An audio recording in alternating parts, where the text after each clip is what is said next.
Hello, everyone, and welcome to this installment of the Type 1 Diabetes Transition Education Series entitled Being Your Own Advocate. I'm Samantha Markovitz, National Board Certified Health and Wellness Coach and Supervisor of Health and Wellness Initiatives here at the Mary and Dick Allen Diabetes Center at Hoag Hospital. And I'm joined here by my colleague, Michelle Kennedy. Hello, my name is Michelle Kennedy, and I'm a social worker and the Diabetes Center Transition Coordinator at CHOC at Children's Hospital of Orange County.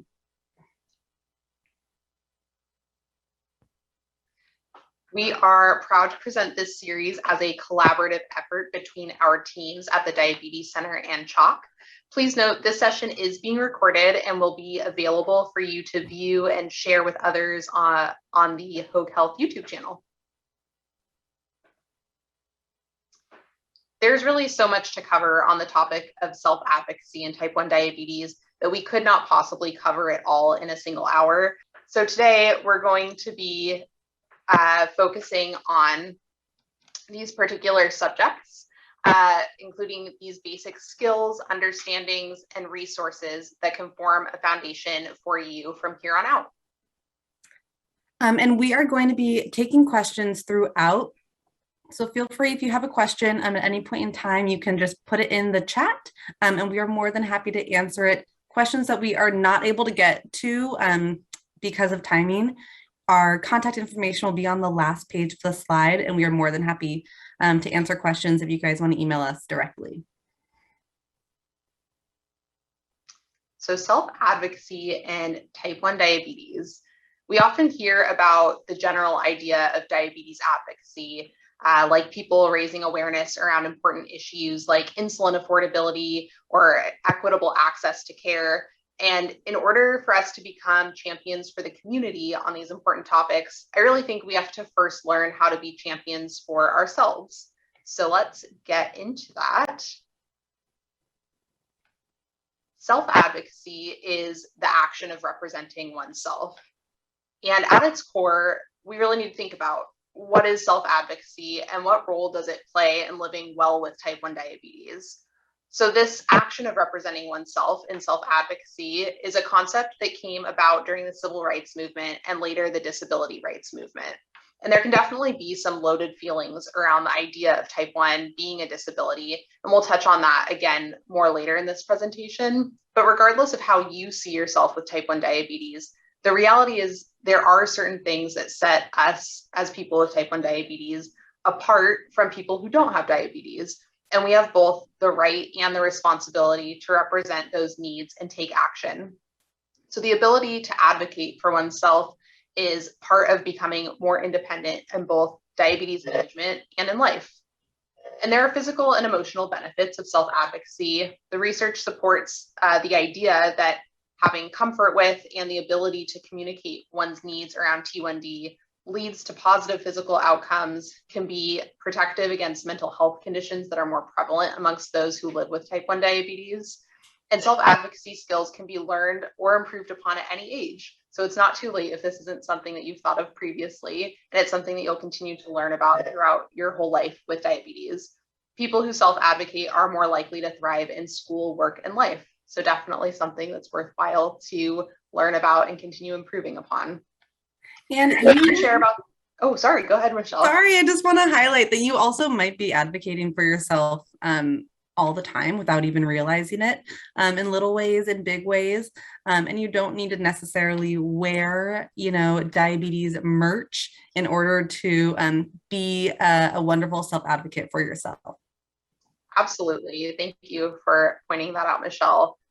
And certainly, that is so unique to each person. And we can share about that research that I mentioned or tell you about why we think that self-advocacy is important. But truly, you will be most successful with it if you identify why self-advocacy is important to you and envision yourself stepping into the role of advocate in your own life with diabetes. So in some ways, diabetes management is the foundation of other areas of your life, and it may not always be ideal, but as a rule, creating a lifestyle where health and well-being is the priority really pays off in the end. And the only way that that can happen successfully and be part of a well-rounded and balanced life is if you're able to advocate for yourself. And we will talk about some ways to do that too. Again, you may be doing that, you may not be realizing you're doing that. And I also do want to mention, I think sometimes people hear advocacy or self-advocacy and feel like, oh, that's sort of a big, loud concept. But we are going to sort of highlight the importance of advocating for yourself as someone with type 1 diabetes, and also recognizing that type 1 diabetes is a part of you. It is not all of you. It is a part of your unique, special, unique person that you are. So wanting to be able to sort of protect that and highlight that. Absolutely. It's just important to remember that it's a part of who you are. So let's talk about some everyday situations where you may need to advocate for yourself. Next slide, please. Sometimes self-advocacy is silent, and I think that's something that Michelle touched on there a moment ago. You know, things like simply wearing a medical ID or just not removing yourself from a situation to care for your diabetes. You know, maybe you're checking your blood sugar or you're giving insulin in public. That's advocating for yourself in the act that you are doing what you need to do to take care of yourself in that moment. So that act of advocacy can look different for different people. And it's really important to know there isn't just one way to advocate for yourself with type 1 diabetes. And at a bare minimum, it's vital really to advocate for whatever you need to stay safe. Like Michelle said, it may not always be a loud act. It may not be that you're, putting it on your t-shirt and everyone knows what's going on with you. But if you really distill it down to what's most important, that's your health and safety. So for example, if you normally keep your type 1 diabetes pretty private, but you're maybe finding yourself in a new situation with people who don't know you and they don't know anything about you, it might make sense to share with someone about your diabetes. So if there were to be an emergency or some issue that were to arise, there would be at least one person around you who could have an idea of how to help. This is another important reason to wear a medical ID. I like to think of a medical ID as something that can speak for you when you're unable to speak for yourself, whether that's due to diabetes or some other type of situation that comes up. Next slide, please. Checking your blood glucose or giving yourself insulin in public. This is something that comes up as an everyday situation. Let's say you're in class and the person sitting next to you in lecture makes a comment or asks if you can maybe go do that somewhere else. If that were to happen to you, do you have an idea of what you might say back? It's pretty rare that people will actually confront you and say something, but if they do, you have the right to stay in class and take care of your diabetes right there. So you might think about how you would maybe politely decline that invitation to leave class and do that somewhere else. Or maybe this is the same kind of thing that could come up at a restaurant. You don't have to excuse yourself to a dirty bathroom in order to take care of yourself. You can do the things you need to do to manage your diabetes and keep yourself safe and healthy right where you are. And it's your choice whether to ignore a comment or question, address it directly, or choose to take that moment to educate. That's something that's really going to be up to you. And what about you're going to a concert, a sporting event, or some other type of large scale, big crowd type of event where there may be restrictive rules about what you can have with you? Some advice, it's helpful if you look up the venue beforehand, maybe do a little research on what their policies and procedures are. That way, if there's standard rules about purses, bags, or the content of those purses and bags does not match up with your diabetes needs, you have some time to reach out on the phone, maybe send an email, and ask any questions to work with the venue on an agreeable option so that you can be sure that you're able to bring your necessary items and hopefully won't have any issues going through security. It's important to keep in mind that even if you have communicated with the venue in advance, the person you spoke with may not have shared that conversation with security. It's always best if you can get any special arrangements in writing via email so you can show someone if you're questioned, but it's also key to have an idea of how you might calmly explain what those items are and why they're medically necessary, whether it's something like insulin or outside food that you're bringing into this event to treat lows, and not allow anyone to separate you from your supplies. That's the bottom line. What about in a workplace situation? In a situation like that, might be a little uncomfortable to discuss your diabetes for the first time. Potential employers are not allowed to discriminate against you on the basis of your diabetes during the hiring process. And although there are many reasons why folks might choose to wait until they're employed to disclose that information, it's important to think about how you might feel about it. If your workplace has a human resources department, they'll play a central role in setting up any formal accommodations or modifications that you would request. Your manager is typically your point of contact for your day-to-day work, but you don't have to discuss these things directly with them, although you may find that it makes sense to do so. This is one of those situations where you really have to think about all of the factors and make a decision that's right for you. This goes for discussing with your coworkers as well. If you choose to disclose to your HR or your manager, they're not supposed to share that information or any details of your accommodations or why you have accommodations with other employees. That's just something to keep in mind. And what about social situations? This is something more fun. There's a variety of social situations where sharing about your diabetes could be important. Maybe you're meeting some new friends and you need to make an ask about making your plans more diabetes friendly. For example, one time I was on a trip with a friend. So it was one person that I knew very well and several people I didn't know as well. And the organizer arranged for us to have a very high carb breakfast and then walk a ways down to the beach for a yoga class. It sounds fun, but I had some concerns at the time. My diabetes confidence wasn't quite what it is today. And ultimately, the morning's events ended with me being super low and panicking kind of during the yoga class while sitting on my mat, just like eating sugar and trying not to draw attention to myself. In retrospect, I could have probably done a better job of advocating for myself and requesting that we eat somewhere that had food options that fit better into my typical way of eating, knowing that the insulin needed to attack that meal would likely result in a roller coaster after all of that physical activity afterwards. With the diabetes confidence I've gained in the time since that trip, I probably could have made some different adjustments that would have helped as well. These are just the type of things you learn along the journey, and you make note of them and hopefully can make more confident decisions in advocating for yourself going forward. If you're going to an event where food will be served and you have a specific way of eating, it's very reasonable to advocate for yourself by reaching out to the organizer in advance and finding out what the options will be.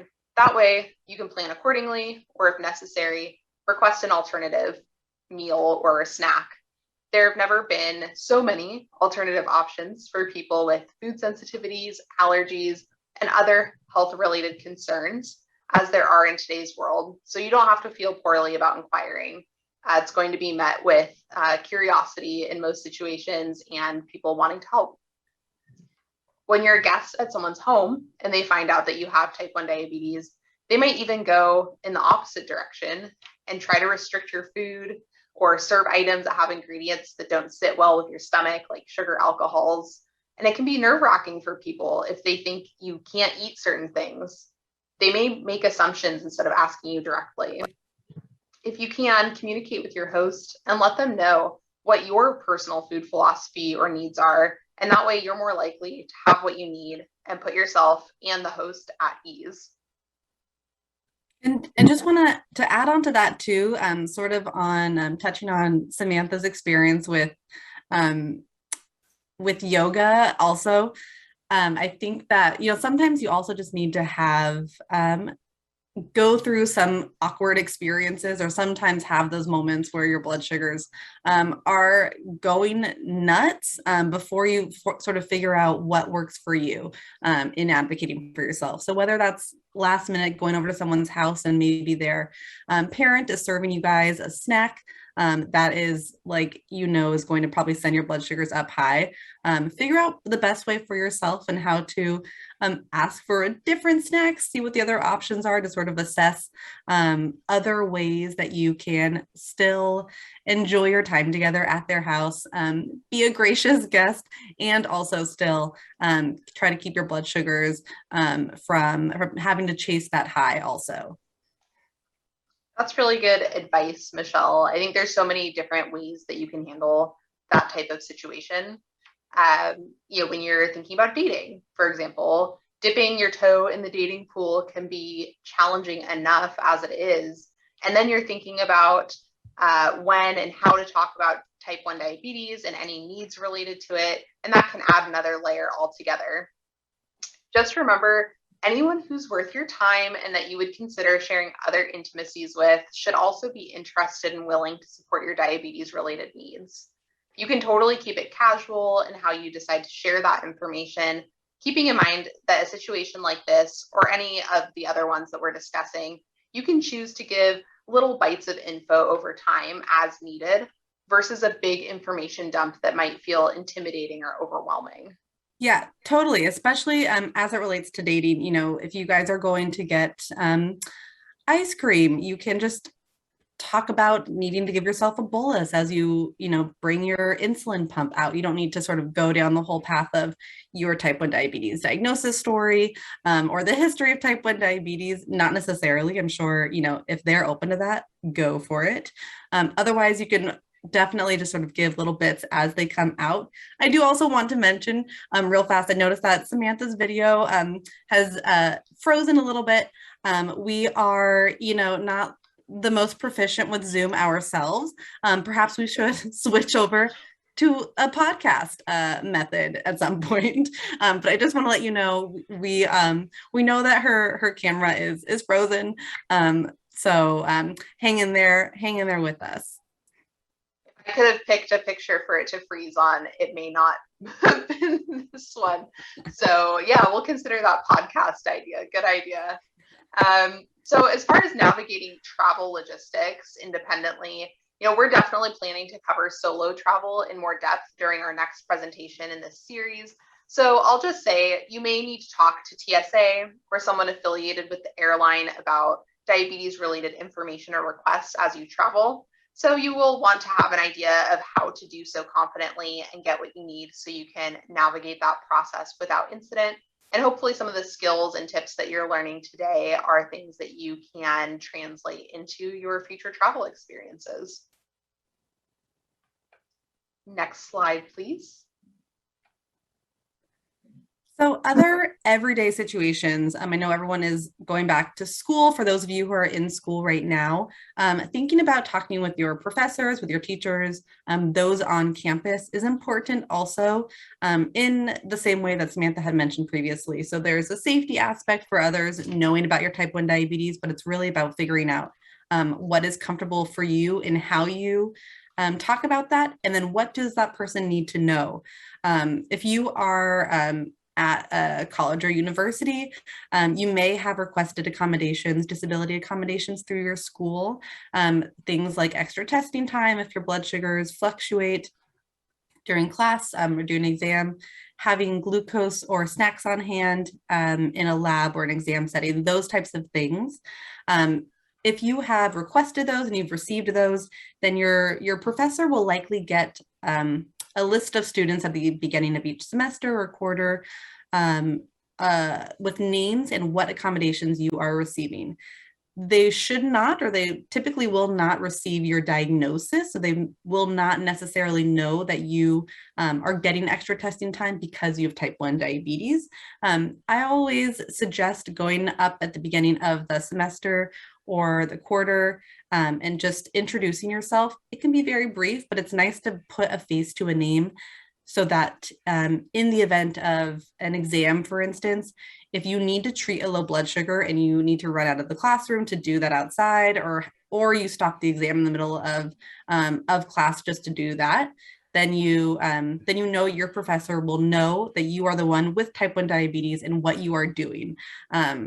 It just reduces the stress level in an already sort of stressful situation. That is one way to sort of advocate for yourself in that situation.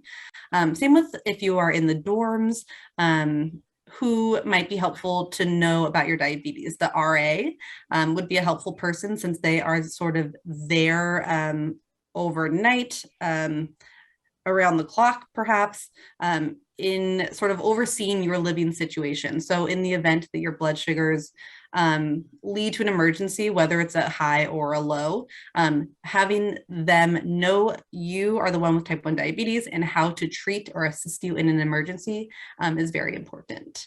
And again, that's also different than like someone else on campus, like another student in your class who you're doing a school project with.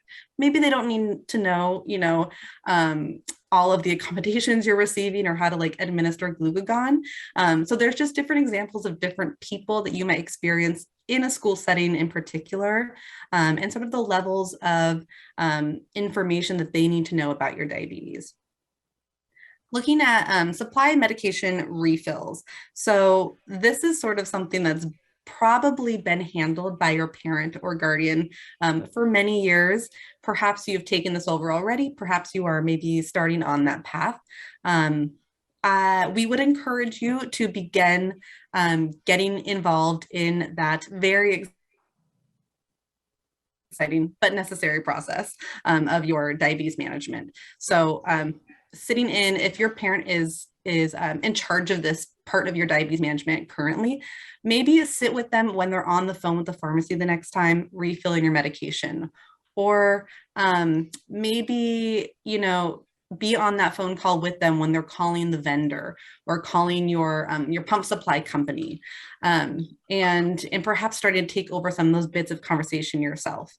This will help you to build the skills to learn how to navigate those conversations, what questions you need to ask, what things you typically want to talk about with those types of vendors, insurance companies, pharmacy representatives, etc. I think, unfortunately, at this point in time, having type 1 diabetes lends itself to, again, unfortunately, I think many phone calls sometimes with these different vendors. As people with type 1 diabetes, I think that's a group that is well versed in continuing to be persistent in self-advocacy, especially with getting your supplies and prescriptions refilled. When communicating with health insurance, again, sort of along the same vein, I would start sitting in on those phone calls with your parent or guardian if they are still managing that, to learn, what questions do you want to ask your health insurance company? If you've just switched to an insurance company, sometimes those who are going off to college might switch to the college medical insurance that they provide. Figure out what you need to know when you have a new health insurance plan. What are the things that they are covering in terms of medication? Maybe they're covering a different insulin than your last insurance company covered. There's so many things to navigate, but start by just having those conversations with them, with your support system, with your parent, whoever that person is. And then you can always ask the person at the health insurance company. They should be able to answer your questions. And if not, ask for someone who can. You can call back later and also try to get some answers to your questions. I do also want to mention to carry your insurance card with you on hand. Start to have that, keep it in your wallet, and you just take it over, put it in your wallet, have it. When you switch to an adult endocrinologist as well, they will need your insurance card also. So handy to just sort of keep with your other stuff. I do also want to mention that Hogue is doing an insurance live stream in September on Hogue's YouTube channel, this same channel that you can tune in to in September and learn a little bit more, deep dive into health insurance. I'm gonna look at this question real fast that we have. There was a question sort of back on this related to school. Do they continue to have 504 plans in college? Great question. So the 504 plan that you are familiar with is probably from the plan that you have in high school. The college disability services offices is just an extension of that. So Section 504 under the American Disabilities Act is the one that provides protection to you as someone with type 1 diabetes to receive accommodations. So really going into college, the main difference is that you will need to apply to the school's disability services office directly for those specific accommodations. And let me know if you have more specific questions on that, and I'm happy to answer. Just to sort of rephrase that, the main difference between having a 504 plan in high school and in college is that going into college, you will need to apply directly to the Disability Services Office, apply for those accommodations, and that is your sort of 504 plan, if that makes sense.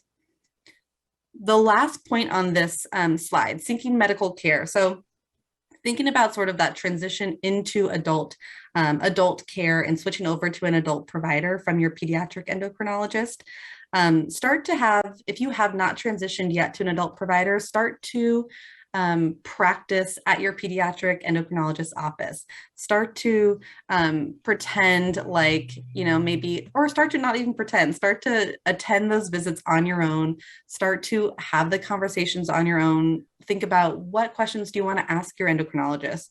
What are you interested in learning about at this visit? Sometimes, you might be wanting to learn more at one visit than another visit. But maybe asking them about your A1C, asking them, figure out what is important to you and what you might want to know more about, and starting to practice that with them. When you do transition to adult care, something to keep in mind also, when you go to an adult doctor, this is sort of your opportunity to present yourself to an adult endocrinologist as an adult with type 1 diabetes. So your pediatric endocrinologist likely will have been with you from your diagnosis, maybe when you were much smaller, maybe you were 5 years old, maybe you were 12 years old, as a child, really, and have seen you sort of as you grow up, as you've grown up into adulthood. Your adult doctor doesn't really know you. So think about how you want to present yourself as someone with type 1 diabetes as an adult. It's kind of a nice opportunity to have a new relationship with a new doctor. And also, if you have other underlying conditions, maybe if you have asthma, for instance, you want to think about how different medications that you're on, different conditions that you have may impact your diabetes. So that's something to talk with your adult endo about as well. For instance, if you have asthma and if you were sick and you needed steroids, perhaps, and your primary care physician prescribed you steroids, think about how those might affect your blood sugars and talk with your adult endocrinologist about that as well. If you are wanting to go on birth control, for instance, think about how that may impact your blood sugars. Talk to your adult endocrinologist about that as well. So think about all the other areas of your life and your health that may intervene with diabetes in one way or another, and feel free to have those open conversations with your adult endocrinologist. And next slide, please. Communication tips. It's Michelle's silent partner back again. Sometimes self-advocacy can just really be a subtle act of resilience. We want to emphasize, you don't owe anyone an explanation, but you might choose to give context, either to educate others, or maybe even in some situations, choose to give that context to smooth over some discomfort that you're feeling in that moment. It's always your choice in if, when, and how you decide to share in the service of advocating for yourself. So with that said, we're going to go over some things that can help you confidently communicate on your own behalf when it comes to your diabetes. Next slide, please. So I really love this quote from type 1 writer Carrie Sparling. You may be familiar with her. She wrote a blog called 6 Until Me for many, many years. Diabetes doesn't define me, but it helps explain me. What I take from this is that talking about my diabetes doesn't make it the only thing about me or even the most interesting thing about me. It's truly just a helpful piece of information that can both keep me safe and ensure that my physical and emotional needs related to diabetes are met. You may be familiar with the concept of an elevator pitch to explain your field of study or something career related. Having that short and sweet explanation about your diabetes in your back pocket for when the occasion arises and you feel it's appropriate to share, it's really helpful. And especially if you're concerned that you might get tongue-tied when the moment arrives. So this is just one suggestion about how to put this quote into action in your own life. Next slide, please. When you're communicating about type 1 diabetes, your first responsibility is to yourself. You're thinking, what do you need to communicate to make sure that you're taken care of physically and emotionally in regards to your diabetes? So here on this slide, you can see there are some questions you can ask yourself to help guide your next steps in any given situation. You may even think about using different versions of your story for different situations. For example, I've gotten in the habit of delivering a short piece of information when I'm boarding onto an airplane. So when the flight attendant greets me when I cross the threshold, I like to quickly introduce myself and say, "Hi, my name is Samantha. I have type 1 diabetes and I'm traveling alone today, so I wanted to let someone know. I don't anticipate there being any issues during the flight, but if there were to be one, probably the best way to help me would be to bring over a glass of orange juice." And I've often been thanked for sharing that information by the flight staff, and it gives me some peace of mind to know that if there was some sort of problem, someone else on the plane knows what's going on and can initiate assistance. Now, let's say someone makes a comment about me picking up a cupcake at a gathering, totally different situation. I'm probably definitely going to be giving them a more in-depth amount of information about diabetes and letting them know that I'm an autonomous adult who can make these types of choices for myself. Or depending on my mood and the occasion, maybe I just choose to smile and walk away. We have the flexibility to make that game time decision about how to advocate for ourselves, whether it's a low pressure situation like the cupcake at the party or it's something with higher stakes. And also to add on to that, in the theme of everyone sort of going back to school, or many people going back to school, if you are moving in with a roommate, whether or not you know them, sort of having that conversation with your roommate about your type 1 diabetes. And you see on the slide too that it says the minimum really is what someone needs to know in order to help you in an emergency. So same as Samantha mentioned with like having a cupcake and someone maybe commenting on that, she can either decide to share a lot about her type 1 diabetes or a minimal amount of her type 1 diabetes. When you have someone that you're living with, a housemate or a roommate, it's important to let them know that you have type 1 diabetes and what that means, what your highs and what your lows can look like, and how to administer glucagon. Where is your glucagon stored and how can they administer it? They don't necessarily need to know, when you were 10 years old, you were diagnosed with diabetes and that whole story. If you want to share that and that is like going to enhance your relationship with them, then please, more than welcome, of course, whatever you're comfortable with. But I want to let you know, for those of you who can feel like it's a little awkward to meet someone for the first time that you're sharing a room with, and you tell them you have type 1 diabetes and hey, this is also when and how to administer glucagon. It could feel like maybe you're asking them a huge task.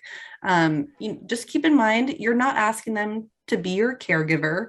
You are very much in charge and in control of your type 1 diabetes.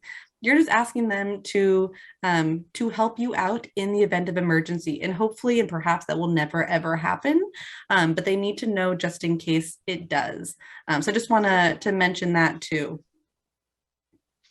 Absolutely. Thank you, Michelle. We're going to move along to the next slide. So when you're going into a higher stakes situation that requires self-advocacy, it's important to be prepared with your main points and be ready to stand your ground while also at the same time keeping in mind that some people may come across rude or unhelpful and stay that way throughout your interaction, while others may just need more information to be able to understand or relate to what you're saying. It can be hard to think of it this way, but truly, people usually want to be helpful if we can give them the chance to be a part of the solution.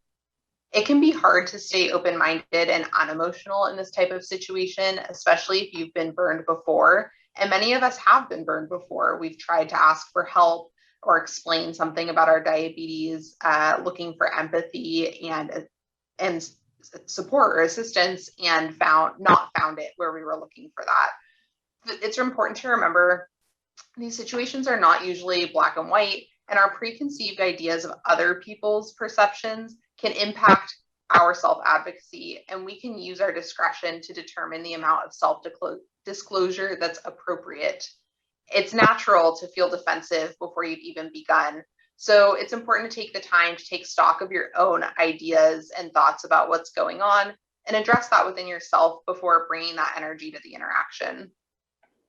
And don't be discouraged. I just encourage you to not be discouraged from people's maybe negative or uneducated or uninformed comments about you and your diabetes. If you've had bad experiences, like Samantha mentioned, think about also the amount of disclosure that you want to provide. So whether that's, you know, the minimal amount for an emergency, or do you want to go in and really share your type 1 diabetes with that person? That is up to you to decide, but I encourage you, implore you to still feel like you can still advocate for yourself and still tell others about your type 1 diabetes.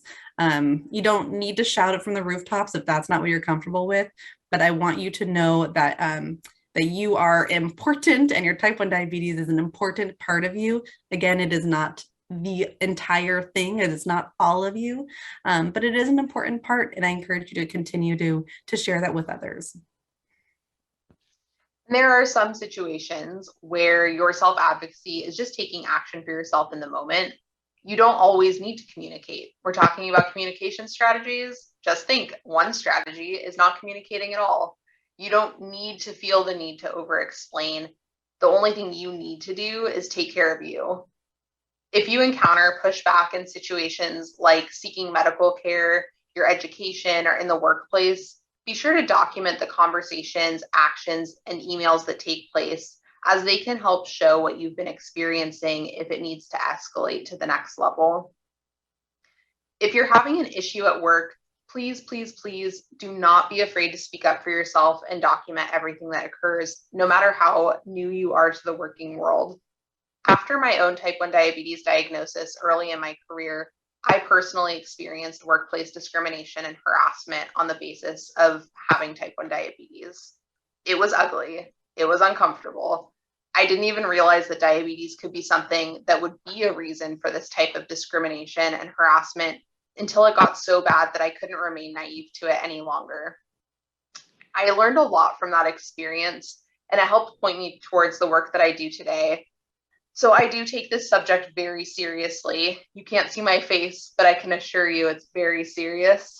And I want to make sure that you feel empowered to mitigate or handle this type of situation if it were to come up for you in your life. I can't go back and tell my younger self these things and change the outcome of what was truly a challenging situation. But what I can do is share this with each of you, not to scare you or intimidate you, but hopefully you will feel more prepared if you're ever faced with this type of issue. So I want to make sure that you have what you need to be prepared if you were to ever encounter it. It would have helped me if I had known at that time that I had rights under the law and I knew how to protect myself by going through official channels, rather than just trusting that my best interests were being held at heart by the people around me, which proved to not be the case. This is why it is so important to be your own advocate. You are the only one who knows what you need, and you are the only one who will fight as hard as is necessary to get it for yourself. Proactive self-advocacy can help you avoid a negative experience or the helpless feeling of being in a truly unsupportive environment. So we're here to empower you with this information in the hopes that you may not ever need it in that type of situation. Next slide, please. We're going to talk about the Americans with Disabilities Act. There can be some discomfort associated with asking for what you need in regards to your diabetes. Building confidence and communicating about these topics can help, and it's also very important to note that you're not simply asking for some sort of special treatment or consideration. There's federal law, and in some cases, state or local laws that are also there to support these needs.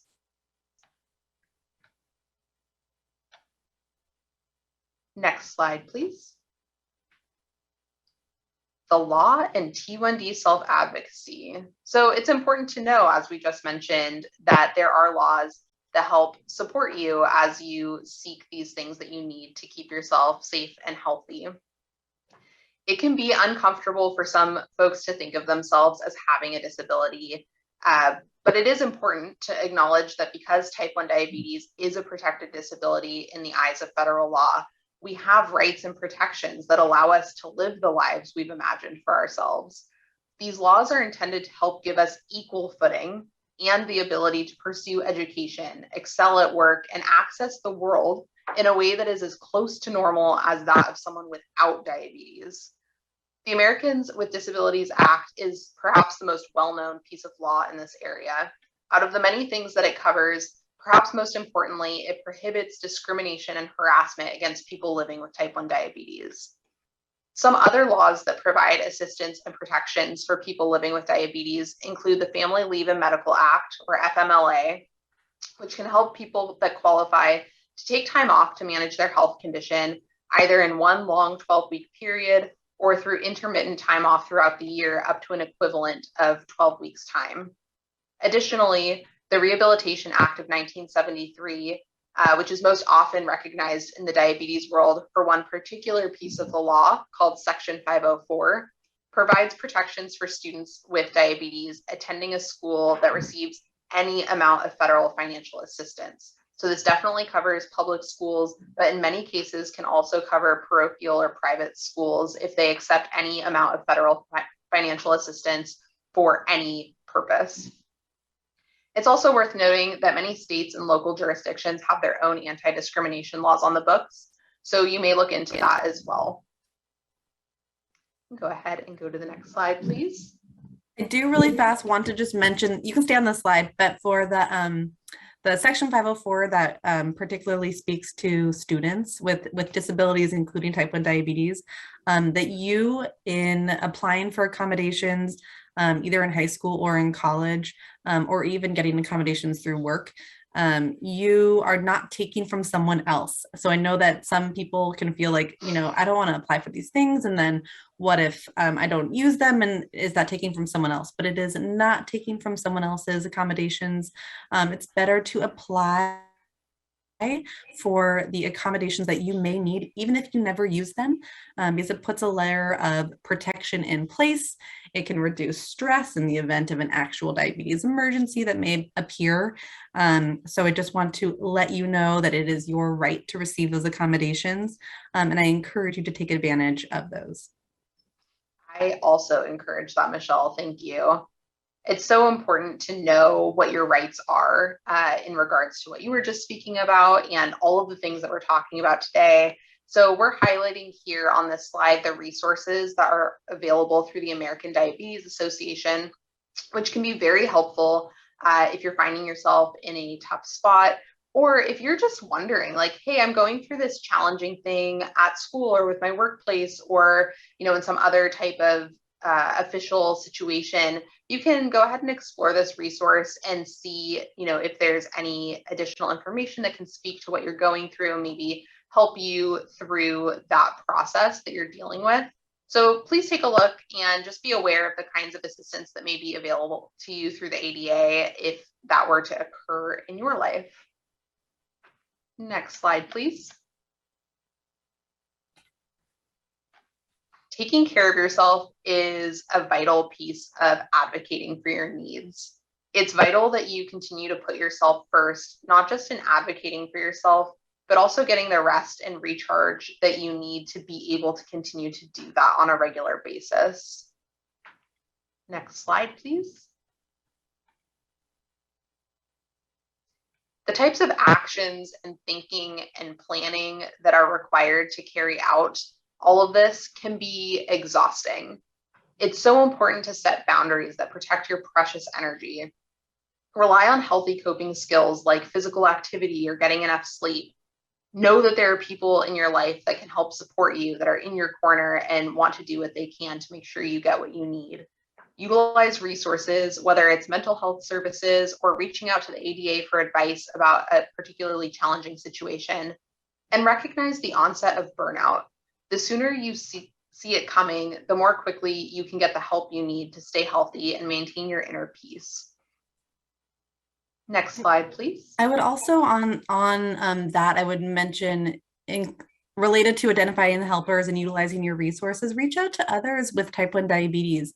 If you have friends with type 1 diabetes, that's a huge valuable support system. If you've ever gone to a camp for people with type 1 diabetes, if you don't know anyone, ask your endocrinologist office. Perhaps they know of support groups or groups around, including sort of speaking to this page as well that we have up this slide. I know Samantha will speak about these in just a moment, but take advantage of other people with type 1 diabetes as a support system. Take care of yourself. Having type 1 diabetes itself is thoroughly exhausting. And then adding the self-advocacy piece that's sort of ongoing on top of it can be a lot. So just give yourself some grace and seek out those support systems. Absolutely, Michelle. Couldn't have asked for a better moment to be speaking of utilizing these resources and identifying helpers, encouraging people to remember that peer support is truly invaluable. Here at the Marion Dick Allen Diabetes Center at Hoag Hospital, we offer the Herbert program for young adults with type 1 diabetes, as well as adult type 1 support groups. So these are opportunities for you to connect with other people who are going through some of those same situations or have been through them, maybe a little bit ahead of you, and can give you their best tips and tricks. Sometimes even just being with other people who have type 1 diabetes, even if you're not talking about diabetes, can really just be so valuable and meaningful. Some great friendships can come out of those efforts. If you're transitioning from chalk, remember there's still a resource for you. I know Michelle, as the transition coordinator, is an excellent resource for our community. And your provider, wherever you're coming from, as someone being cared for in a pediatric clinic, just remember your pediatric clinic wants to see your transition to adult care and independent life be as successful as possible. So keep an idea that you can go back to them at any time for that help or resources. Padre Foundation is an organization in our area that is so supportive of our type 1 community. They are officially supportive of folks up to age 18. They do a lot of great work with us here at Hoag and making sure that people who are aging out of that main group are still supported, and they do a lot to support our adults and offer opportunities for connection for any age. JDRF, ADA, and CDN, so CDN being College Diabetes Network, these are all national organizations that have local chapters, and they have plenty of resources to help you along your journey. Next slide, please. So let's summarize what we've talked about. There's a lot of information here, a lot to think about. Hopefully, some of this is resonating with you, or it's maybe kind of sprouting that seed of courage that maybe you've been looking for to be able to take over, your diabetes care and advocating for yourself in regular everyday life, and advocating for yourself just as a human being, which is an important and yet overlooked thing to consider, which having type 1 diabetes may encourage you to learn more about how to be there for yourself outside of diabetes as well. So taking an active role in advocating for your health and well-being means giving yourself the opportunity to live the life you want to live it in the way that you want to live it. Exercising your self-advocacy means that those skills will get stronger over time. When you're dealing with other people, remember they usually want to help, but we have to give them the chance to do that. Know that you have rights as a person living with type 1 diabetes, and get comfortable with exercising them as needed. And remember, you don't have to be struggling or in crisis for these lessons of self-advocacy to be relevant to you. It takes many forms, so be prepared to rise to the occasion when the moment demands it. You can do this. You can definitely, certainly do this. You're doing an amazing job thinking about, if you are like, I have no idea where to begin with how to tell people I have diabetes, that doesn't end up in like an hour-long lecture. That is totally fair. And also maybe practice that with your your parent, a friend, a sibling, a cousin, whoever in your life, maybe to practice some little elevator pitches or little bits about how to sort of sum up your type 1 diabetes, just to get in the habit of sort of how you will articulate that to a variety of different people. Absolutely. Next slide, please. Well, thank you all for joining us for this presentation on being your own advocate with type 1 diabetes. This is a great time as we wrap up. If you have any questions you've been sitting on, maybe pop them into that YouTube Q&A box so that we can address that for you as we wrap up here. You can check out other presentations from our transition education series on the Hoag Health YouTube channel.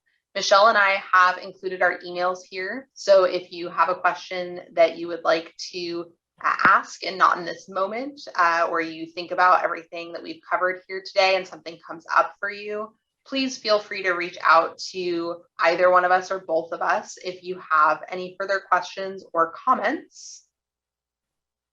And thank you for spending your evening with us. We are here for you guys, so feel free to reach out if you do have any questions, and we will be happy to answer them. Take care, everyone. We're so glad that you were with us this evening, and we look forward to seeing you again in the future. Thank you so much.